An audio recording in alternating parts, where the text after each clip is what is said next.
বাড়ির পাশের বাগানে বোনের সাথে খেলা করছিল এক শিশু।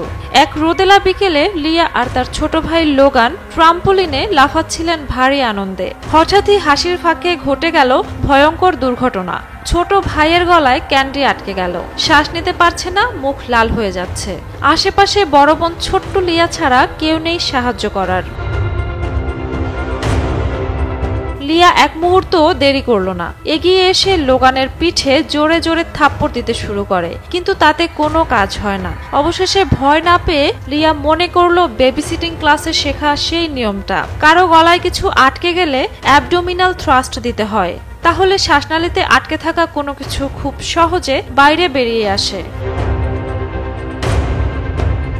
দ্রুত ভাইকে ধরে ঠিক সেটাই করলো লিয়া। লোগানের পেটে জোরে জোরে চাপ দিতে থাকে সে। পেটে চাপ দেওয়ার কয়েক সেকেন্ডের মধ্যেই ক্যান্ডিটা বেরিয়ে এলো, আর লোগান স্বাভাবিকভাবে শ্বাস নিতে শুরু করলো।